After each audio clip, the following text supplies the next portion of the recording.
Nothing wrong with CIA secret prisons. There's no such thing as Islamophobia. There's no way I can let these statements go unchallenged. You are here, on the map. On the map tonight, my encounter with controversial author, politician, and born-again America booster, Ayaan Hirsi Ali.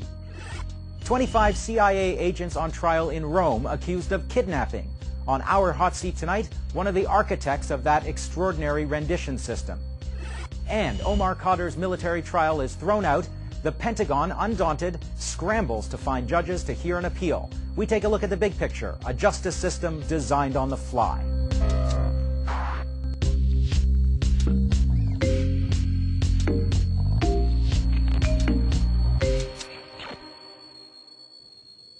Hello, I'm Avi Lewis. Welcome to On the Map. Ayaan Hirsi Ali, author of the best-selling memoir Infidel, has an extraordinary life story. A story so dramatic, in fact, that it often eclipses the powerful role she's playing in the current conversation about Islam and terrorism. As she herself said recently, right now the media are still lapping it up, a black woman who criticizes Islam. In a moment, my interview with her, but first, let's put Ayaan Hirsi Ali on the map. Born to an elite political family in Somalia, she was brought up Muslim, subjected to genital mutilation, and promised in an arranged marriage to a Somali Canadian. On her way, she departed from the script and made a new life in the Netherlands. She learned the language, worked in a factory, a classic immigrant story, until she went into politics and ended up with the right-wing Dutch Liberal Party, which was exploiting a wave of anti-immigrant sentiment at the time. Hirsi Ali became famous and famously hated for her condemnation of Islam. She wrote the short film Submission by Theo van Gogh, which featured sexualized images of a Muslim woman with verses of the Quran written on her body, telling a tale of abuse.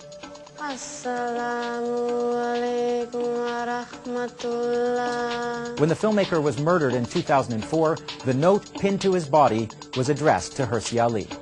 2 years later, she was at the center of another storm, when a minister in her own party threatened her citizenship because she'd lied on her refugee application. She moved to the United States and published her memoir, a huge bestseller.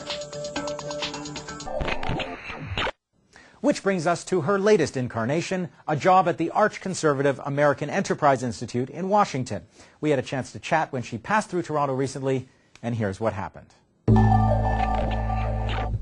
Give me your argument against, that is your critique of Islam. Islam means submission to the will of Allah. A doctrine that requires from the individual to become a slave, in my view, is bad.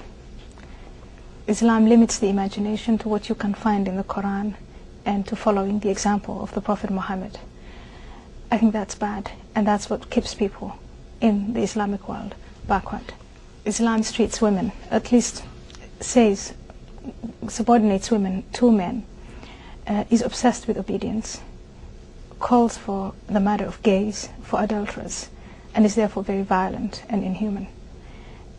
All this is in the Quran, all this is in the Hadith, and anywhere that Islamic Sharia or Islamic rule is implemented, you see that these things are carried out. Surely there are many versions of Islam, like there are many versions of Christianity, of Judaism, of all major religions. You're presenting it as one thing, and it's just obviously not. Islam as a faith, as a doctrine, defined by what's in the Quran and the example of the Prophet Muhammad, and unreformed, unchallenged, is a monolith. I could point to other things in other holy books that are equally offensive. The other holy books, the Old Testament, the Bible, have become almost obsolete. There are no Christians who want to have the Bible replace any constitution in Western society. The Pope has actually apologized. Whoa. You live in the United States of America. This is a country where evangelical Christianity has ascended to the highest ranks of power, where conservative social values drawn and justified by the Bible are imposed on people every single day. I think you're exaggerating. They shoot abortion doctors in the United States of America. Homophobia is rampant. When abortion doctors in the United States were shot, the federal government reacted to it by going after the perpetrators, putting them on trial and jailing them. When in Iran, two men went after a woman and a man holding hands and shot them they were acquitted by the Supreme Court. That is the core difference. Never confuse Islamic Sharia and the Muslims who really mean it with those extremist Christians who live in the United States. Extremist Christians in the United States or any other Western society face the rule of law and are dealt with accordingly.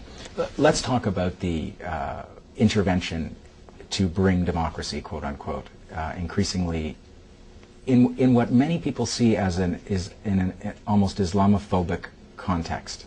There's no Islamophobia. It's a myth. But it's gone. There's no Islamophobia? No. Anywhere in the world? No. I mean... Is there anti-Semitism? It's different. Islam is not a race. Sometimes. We're all racists. Racism is a universal trait. So is anti-Semitism, by the way. But I want us not to confuse a set of beliefs such as Islam with ethnicity, such as the hatred against Jews just because they are Jews, or against blacks just because they are black, or against gays just because it's something you can't do anything about. Whereas Islam is simply a set of beliefs, and it's not Islamophobic to say Islam is incompatible with liberal democracy. It's not Islamophobic to say, to point to those people who use the Quran and the Hadith to conduct war and to say this is being done in the name of your religion. Do something about it. That's not Islamophobic. That's fair. North American Muslims really feel under siege these days. I don't know if you're aware of this, but people don't want to travel because flying is such a hassle. People North American Muslims are scared to contribute to charities in case they end up on a list somewhere. And they've watched others in their community end up in detention for years without ever seeing charges against them, without ever seeing evidence against them. I mean, you're not unaware of these debates.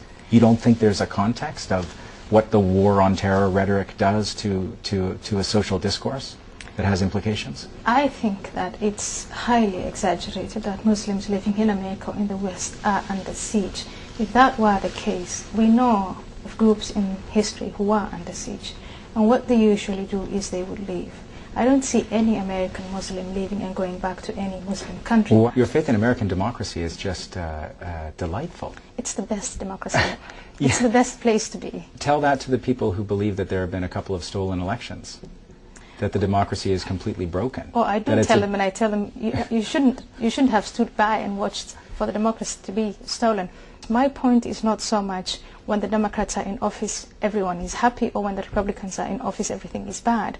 It's that both Republicans and Democrats and the majority of Americans, fortunately, feel that they can run for office, they can get power. As long as you're staggeringly rich, totally connected, as long and in as the pockets you of your donors, you can do anything you want in America. In America, you can come with no penny, nothing, no money, and you can become very wealthy. Tell me which Muslim country. Is there a school where they teach you these American cliches? Is it part of your application process that you have to? No, I'm sorry. I'm so upset that I'm losing my cards here. I can't believe you just said that. I read Alexis de Tocqueville, and I read about democracy, and I lived in countries that had no democracy, that had no founding fathers, that have not invented or could not resolve.